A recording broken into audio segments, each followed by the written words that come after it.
Welcome back, barbecue fans. Another week of Wise Guys BBQ. As always, I got my best bud, Charlie Baldwin, next to me on my left side. And with us in the studio today, we also have Robert. Anybody call you Robert? Bob Bowman. My mother does. when you're in trouble, right? Yeah. Big Bobby's Q is in the house here today. And, Bob's always here when we talk to special people. And we do have a special person with us. We have El Jefe from El Jefe Smoke here with us today. Yeah, we're psyched. And El Jefe is going to talk to us about a lot of cool things that's going on in New England, because we're just, right now, New England's on fire, and that's it. Kicking some tail. some pork butt. There you go. Barbecue there you go. speaking. Yep. Yeah, what happened this weekend? So here we are, where it's Friday, and we're going into another weekend. But last weekend, what happened? So last weekend was the Grand American Barbecue Championship out at New Paltz, New York. Our friend Jeremy's Jeremy. competition. Yep.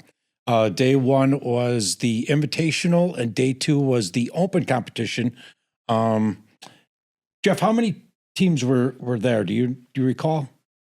I think it was in the low 60s. Yeah. Wow, that's a nice field. That's a good and size. Then our friend Chunky Barbecue. Yes, He won the invitational, nice. which gave him the qualifier for the BBQ World Cup Okay.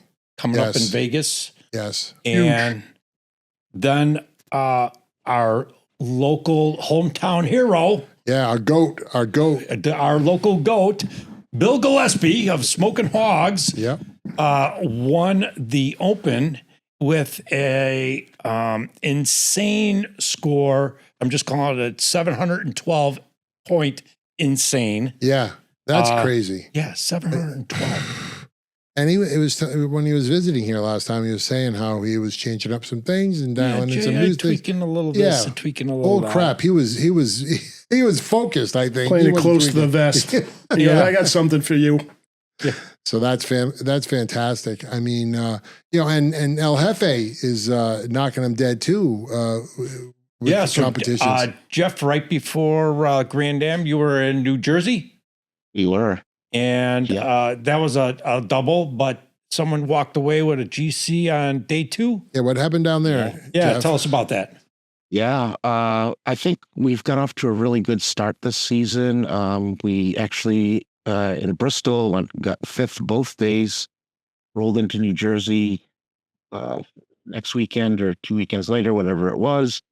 Got fifth the first day, and then, we GC'd on the second day with our highest score ever. Not quite as fast as Bill's, still crushed us in New York. What was that? What was that score, to put things in perspective? What was that score that you had that you got grand champion?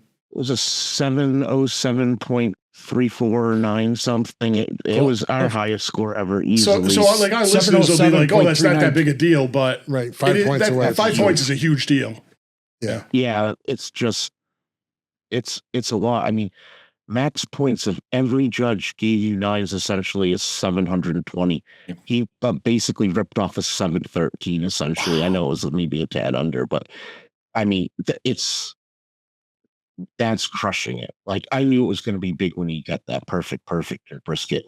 When you close out with a perfect and brisket, like, you're having a great day. Yeah. Like I've said before, brisket is that one category that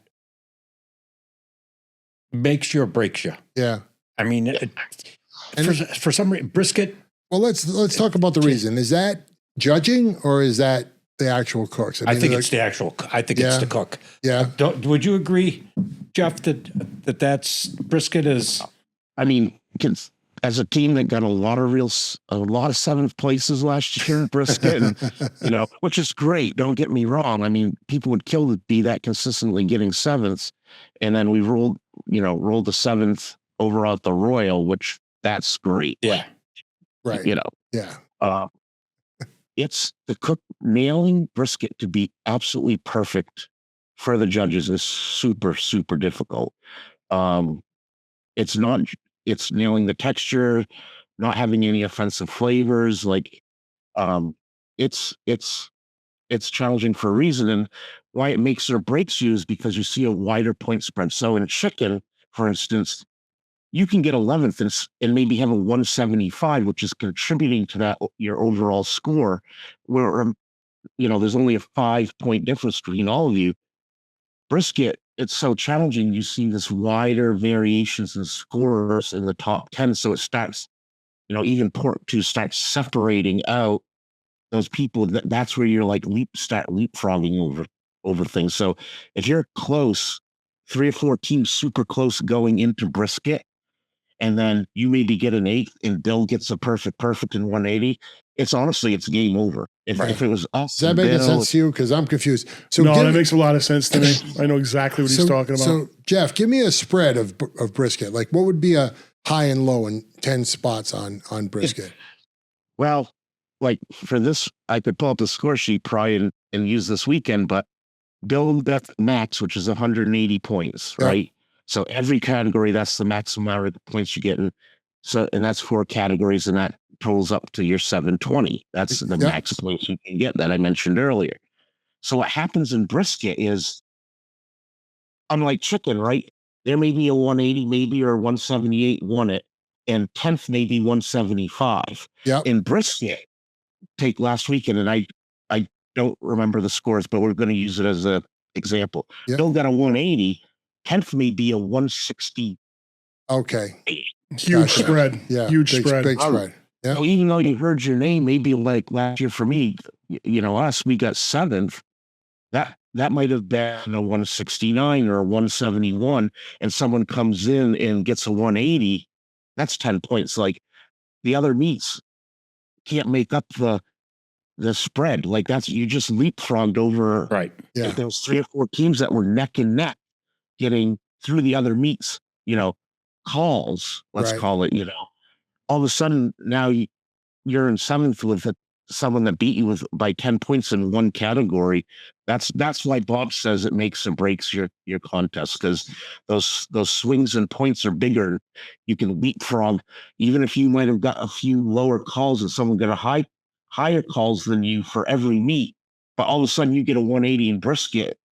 You could easily leap right over them and win the contest. Gotcha. Is brisket traditionally called at a certain time? Is it last? Is it first? Or does it matter? Is random? That's a great every question. That's a great question. It's like brisket, pretty much in every contest, you turn it in last and it's called last. Yep. Yeah. There you go. So it could be, like you said, it could be neck and neck there, but you So I don't think you meant call. You mean turn-ins. Like yeah. So are every competition turned in consistently? All at the same time. Yep. What? Is it the rotation of meats? Is it always the same? Always the same rotation, always the same time. And what is it? Chicken ribs, pork, and brisket. Yeah. Chicken ribs, pork, and brisket. Okay. Yeah. That helps me a lot. So you think you're right? You think you're right there and you're right in it, and then this guy comes along and throws a 180 in brisket, and you're done. You're done. Crazy. A literal 180. Right? Yeah. I mean, it was like last year we had a great cook in Vermont, and Sticks and Stones came out and just threw down a huge score. Like they beat us by even though we got second, I think they beat us by 9 points. And again, they closed hard on brisket. And Yeah. We weren't even close. It was like a second place where you're like, is that even that? Yeah. Right. Yeah. So maybe that's what now I'm learning, I think, my confusion, because I asked you a question. I said, somebody made a post in Facebook about Bill. It's all lies. No. I think Bill made the post. Oh. And he said he got a 180 in pork and came in second. And I asked you, how do you get a 180 and come in second? And your answer to me, which made no sense, was, don't forget, they dropped the lowest score. And I'm like, it's a 180. So did he mean second overall? Yeah, so he got second in pork. Yeah. So there was a tie. So there was 2 180s. There's 2 180s. So how did the It's happened to us in chicken this year? Yeah. So how does the other 180 beat me? If I get a 180, they go to the score that was dropped. is that it? Yeah, they go to the score that was dropped. So I think Patty, if I'm not mistaken, he had a perfect, which every judge, all 6, gave him all 9s, just like Bill did in chicken this weekend. So they dropped that. And then they dropped, when we got second with a 180 in chicken, they dropped me, but a judge had given me 1.8. So 998. Okay. Right? And so Okay. they bring that. 5 judges all gave us 9s. When they bring back the drop judge to break the tie, Patty had all 9s and I had an 8 in there, and I got second with a 180. Wow. All right. I think I got it now. You got it? Yeah. A lot of nuances. Just when Vin says, "Hey, I think I'm getting the hang of this." Yeah, the guys screw me up something terrible. Side smacked upside the head. Boom. What? I don't get it. Well, that's Crazy. fantastic. That's great. Great news for New England. New England's just on fire. Yeah. Jeff, the one thing I wanted to ask you is, like, I was going over some of your scores at the Grand Am. You had some legitimate, decent scores up there. I don't think we met our expectations, but we're not upset. We're not worried that we're not cooking well or anything like that. It happens. We did have some good You scores. pulled some 4s out of there too on a couple of things, didn't you? Yeah, we got a 4th in ribs, I think 6th in pork, 9th, I think, in brisket one of the days. Yeah. It wasn't, but those, 9th in brisket or a 15th, and I think we got a 15th. Those aren't, when Bill's pulling a 180 in brisket. Yeah, what are you gonna do? Right. What are you gonna do? You're not even gonna see the stage, man. All right. So tell us more about El Jefe Smoke. What's going on with you guys as a team? What are you looking to accomplish this year? What's your next big challenge? Partially, we're back. We want to get back to the Royal. The win in New Jersey got us back to the Royal for sure. We absolutely, our biggest goal is to get back to the Jack. We now have at least 1 bung in the draw. We're going to continue pushing hard, pursuing that. The more bungs we can collect, the better our odds are. And then the third thing is that BBQ World Cup that you guys have been mentioning on a lot of your podcasts this year. New York was, a qualifier for that. We're going to be hitting up. We're going to go to DC down there. That's a qualifier. We're going to do Smoke on the Rail down in South PA. That's a qualifier, and then Core is a qualifier. So we've adjusted our schedule a little bit this year to try to hit, within reasonable distance, BBQ Cup World qualifiers. That's great. Yeah. When it comes, I think next year we're going to have to rent a black bus and put New England barbecue on, NEBS on the side in bright red, and go to, Vegas and celebrate, because we're going to be loaded with New England teams up there. Yeah. I think. I'm in. Twist his arm. Tough. I'm a tough sell. Awesome. I can guarantee you a lot of teams, if they get qualified up, would love to load gear on your bus and have you drive. Maybe that's it. Yeah, we'll load up good. one of your trucks. Yeah, there you go. That's a good idea. We'll do a truck. We'll just move some of the beer over. They'll be fine. They'll be fine. Yeah, we just load up one of Vin's tractor trailers and just go. go. Yeah. Everybody just convene here in Rhode Island. Yeah. We'll just load everything in. But The only thing, Jeff, the only thing about you said you adjusted your schedule. Now at your level, which is high, your level that you compete at, is that you looking at strictly events that have an access to the Jack or the World Cup? Is that where you're putting your priorities at, and maybe not some of these smaller? The top teams arrange their schedules to align with what are their goals. Yep. And anything else is noise outside of that. And they may do other events for fun or this or that, but your schedule, a lot of the top teams, whatever your goal is, dictates your schedule. Sure. Mm-hmm. And your goal is to win it all. That's it. It's easy. It is, but you got to get there. Be the masters of all barbecue. Love it. Just getting there is really, really hard. It's These tough. BBQ World Cup qualifiers, they're all getting to be large events with a lot of top talent from out of region, and it's no cakewalk going to be to qualify for that. How about your weekends? Are you competing every weekend? How many weekends are you getting? 20, 30, 40? We're probably going to do, we've been in the low 20s the last couple of years. We're on pace to do that again this year. Yeah. We're a little bit lucky with the amount of doubles Jeremy has been, switching over to a lot more doubles the last couple of years. That really helps with weekend time. Dan and I both have, I mean, you've interviewed Sabrina. Yep. You know, I also have children and, you know, family obligations. So the doubles are really nice because, you know, you can get two cooks done in a weekend. And That's cool. Does any of your kids cook? no, No. well, not competitively. My older boy cooks a lot of his own meals and enjoys cooking, but he doesn't have any real interest in competing. Gotcha. No, we got, you know, Mother's Day weekend. We could have probably gone. I think there was an event in Canada. We talked about it, but we're gonna skip that and take care of our wives, you know, mothers of our children, and have a good time with them. And next up is Mass in May in Rentham. Yep. My son is graduating high school, my oldest boy. We're trying to work out to get to 7 Maples because it's an auto for the Jack. So again, that's a CBA event that Matt is putting on there in New Hampshire. And you know, again, when we talk about schedules and what are your goals, it's hard to pass it up. We're just logistically trying to work out how we can do that.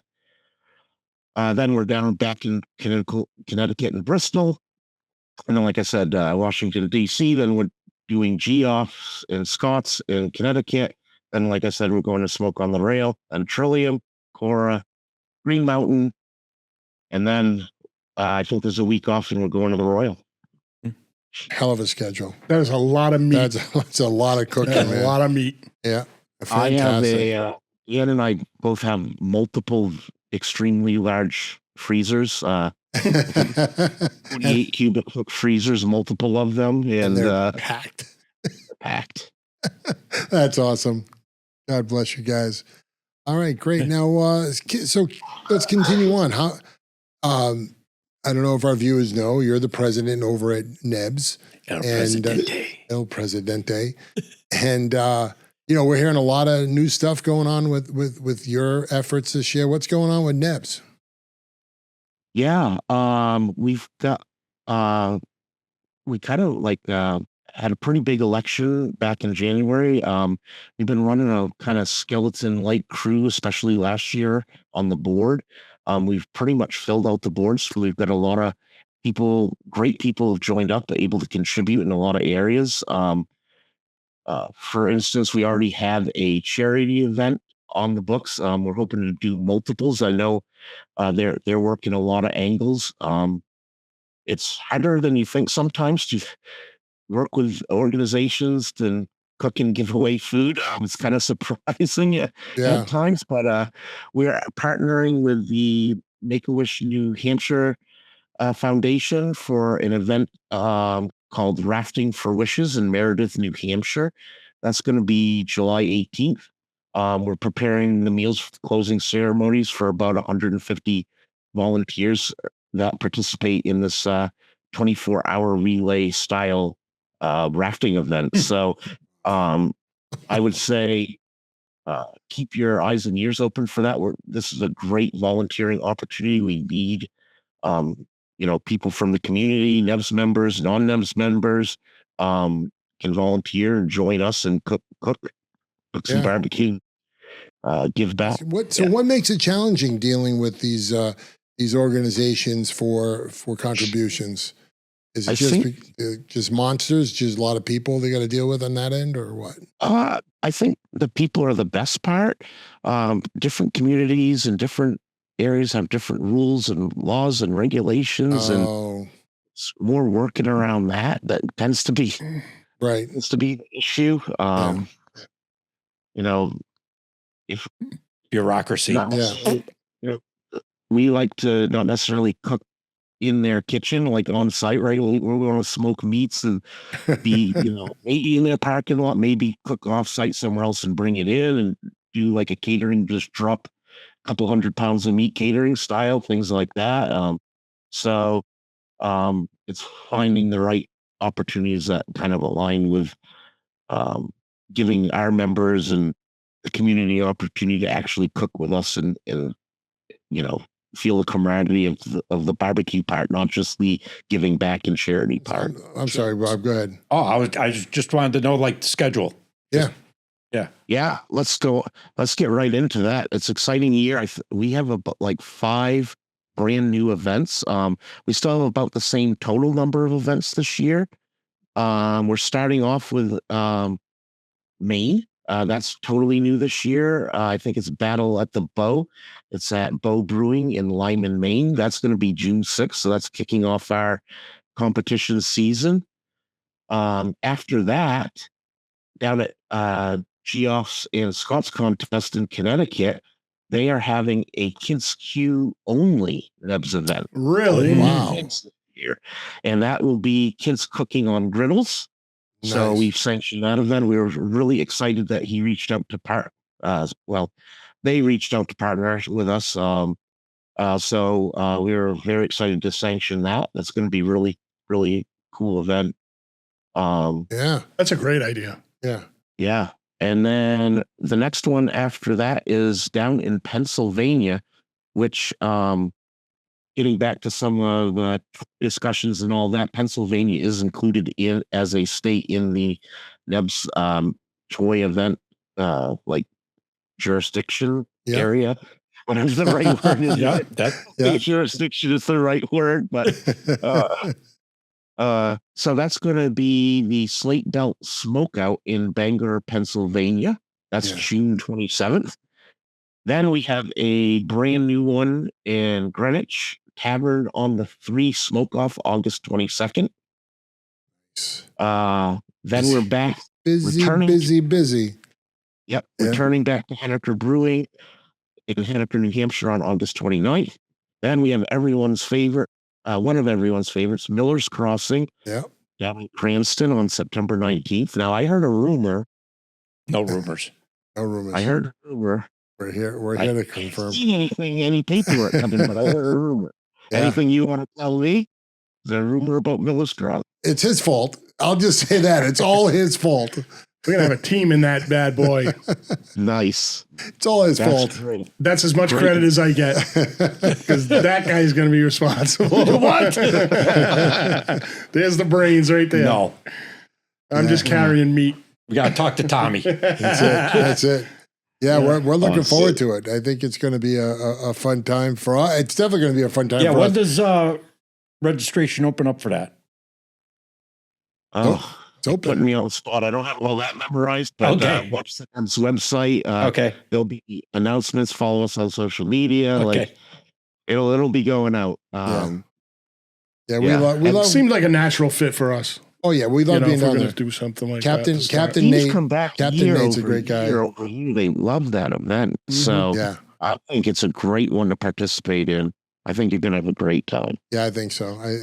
We love Captain Nate. He's a cool guy. Him and his wife.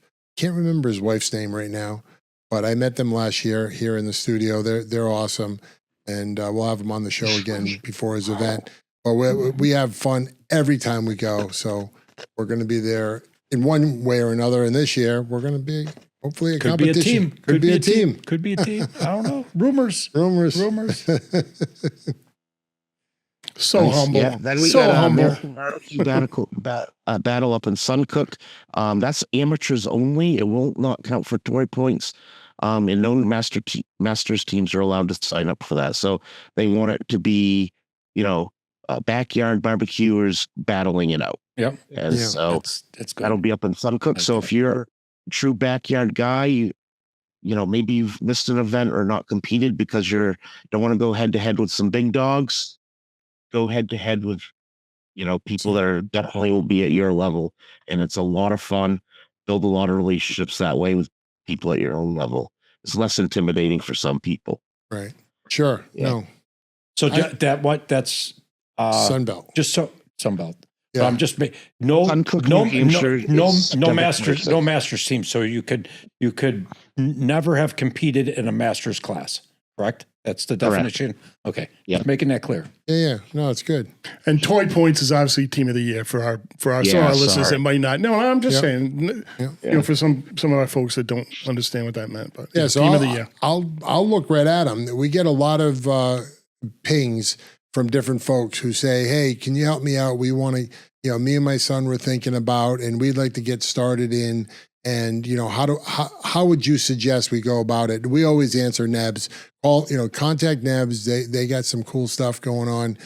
We tried it last year too with you had a class last year, I think, at NEBS, right? Yeah, so that's a whole other thing. I'm touring a place on Friday after work. Mhm. So we're definitely we will have a class and cook if it literally takes the death of me. I'm committed to at least one. I'd love to have two this season, so stay tuned. I was actually working pretty hard early on with Captain Nate, and then both of our schedules ended up changing, and events at his location changed because we kind of wanted to have one maybe a month to 3 weeks before his event.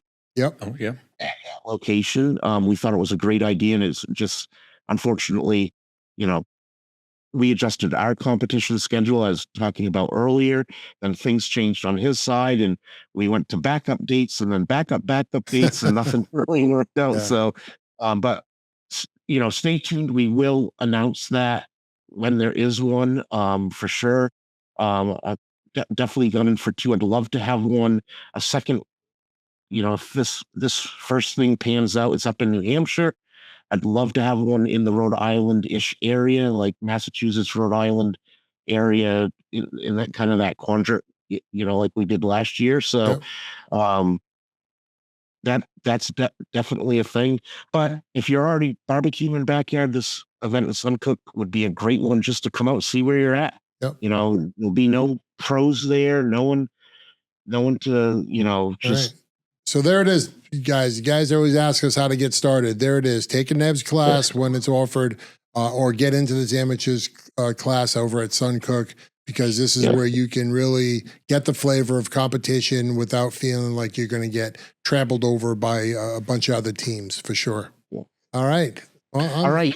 Then we got another popular one, Miller, talked about Baby Max. Oh, Yes. Baby Max. Yes. Yes, Can you tell me a little bit offer. about that? I know nothing about that. Everybody refers to it. Oh, I'm so terrible. that's at Woods Tavern Okay. Oh, yes. Yes. in Coventry.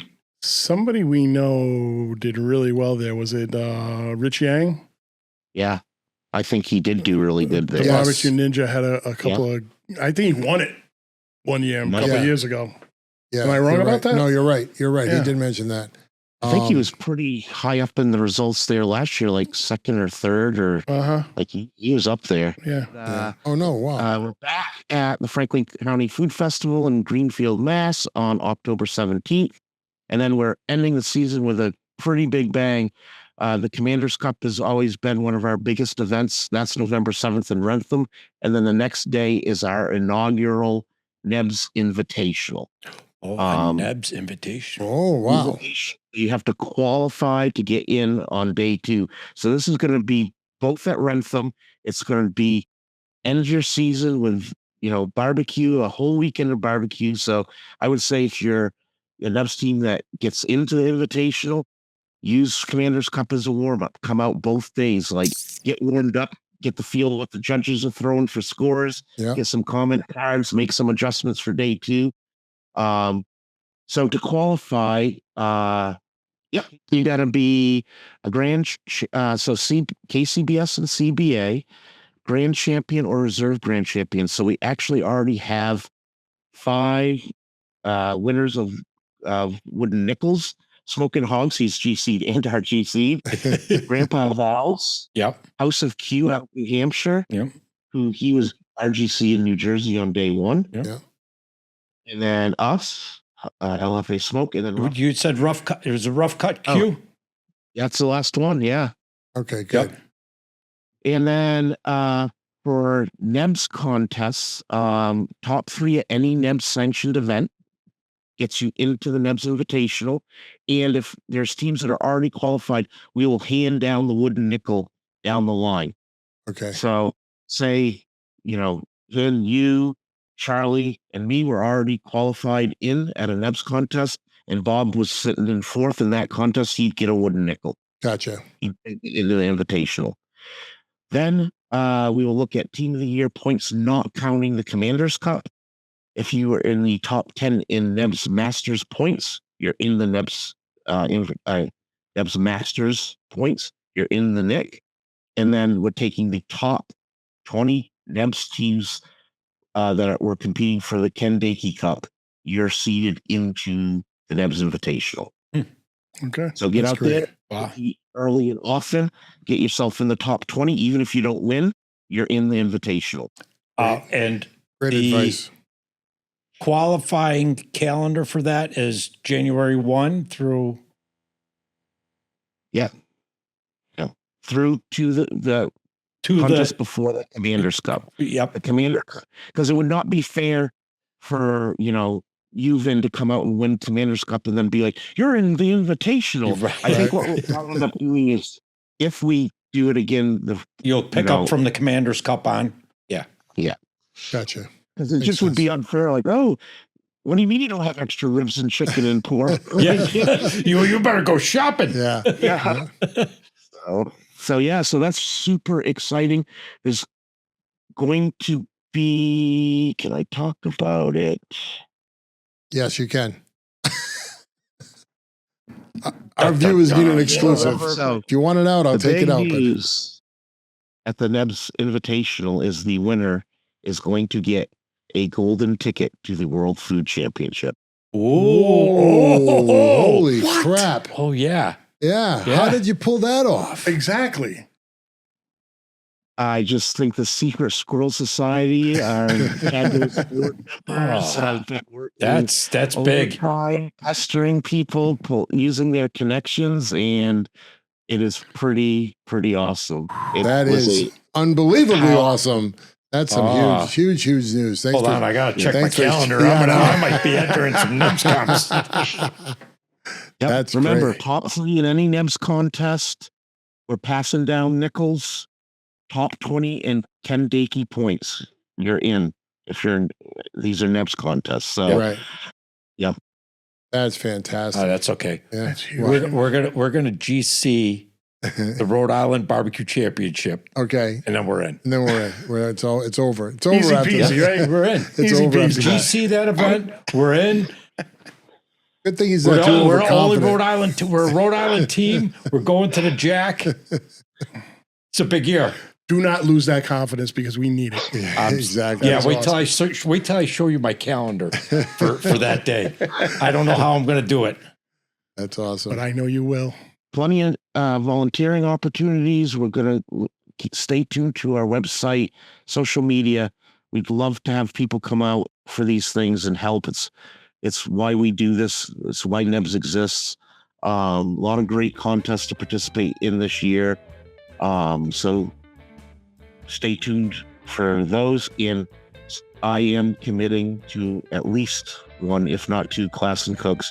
Stay tuned. We will plug that hard when it's out there. I know it's a big draw. So let's get it done, and it's going to be great. Yeah. Jeff El Jefe Smoke, thank you so much for being here on behalf of both a competition cooker and the NEBS president. And we loved having you here and talking with us. So I want to thank you very much. And gentlemen, I'd like to thank you. thank you for the opportunity and the time spent with you. It was a lot of fun today. Thank you. And, All right, folks, get out there, Thanks, eat Jeff. some more barbecue. Have a great weekend. Take care. Like, share, and subscribe. Ring that bell. Absolutely. Where is it? Ding, ding.